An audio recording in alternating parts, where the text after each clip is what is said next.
Ready? One, two, three, start. Honorable members, our 8 lakh cooperative societies and their 29 crore stakeholder members represent nearly 90% of rural India. In recent years, cooperative societies have also expanded in urban areas. Various initiatives taken for economic empowerment of the cooperative sector are creating numerous employment opportunities.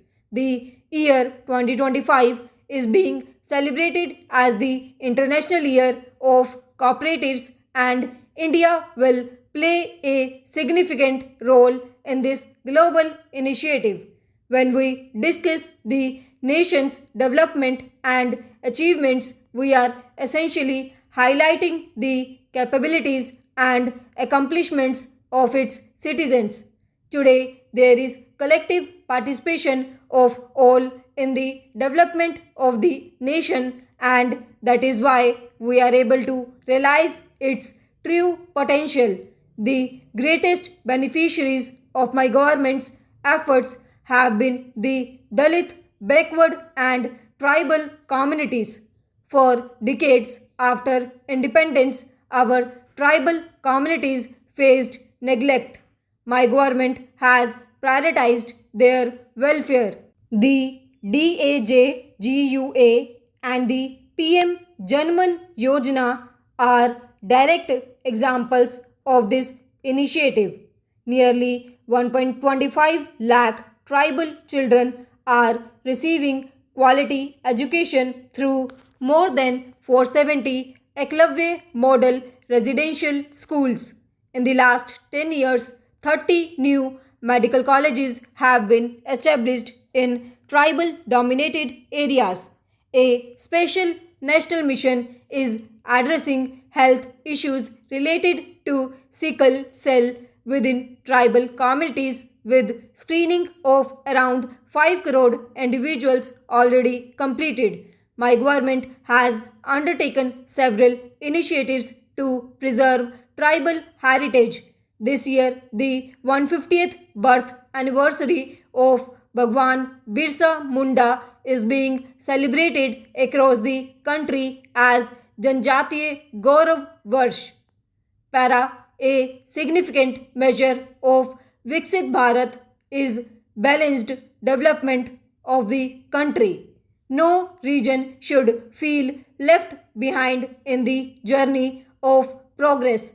My government is conscious of the aspirations of the people of the Northeast and has worked to eliminate their sense of alienation. Through more than 10 peace agreements, several factions have been brought onto the path of peace to showcase the potential of the 8 states of the Northeast to the entire country. The first ever Ashtalakshmi Mahotsav was organized. Along with the development of the Northeast, the government has initiated a comprehensive development plan for the Purvodaya of the eastern states, which will also create new employment opportunities. After the abrogation of Article 370, there is a conducive environment for development in the Jammu and Kashmir. Both the Lok Sabha and Vidhan Sabha elections were conducted. Para, the success of a nation or society is inclusive and all encompassing only when it is guided by principles. Therefore, my government has always placed the fundamental principles outlined by our Constitution at the core of its policies. In the light of the Constitution, the primary ideological inspiration of my government is service.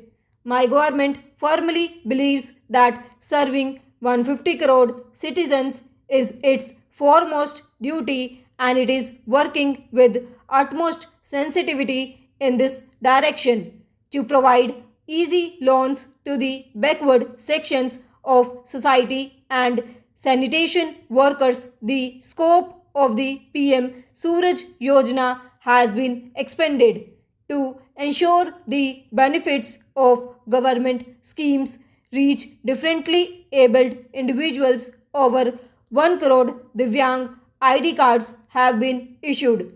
The Namaste Yojana launched for sanitation workers has been extended to include all those who take up the noble responsibility of cleanliness with the goal to ensure that no one is left behind in the journey of a Viksit Bharat. My government is working with a saturation approach. The past decade has been a period of revival of India's cultural consciousness. With pride in our heritage and dedication to progress, we are shaping a future where culture and development move forward together. This year, we will celebrate the 125th birth anniversary of Dr. S.P. Mukherjee, who said true nationalism lies not only in the physical unity of India but in strengthening its cultural unity. Para, our manuscripts are a priceless heritage containing vast knowledge that needs to be studied, researched, and utilized for the benefit of humanity. The process of digitizing and preserving these manuscripts using advanced technology is being initiated on mission mode. A significant pillar of the nation's heritage is our rich linguistic culture.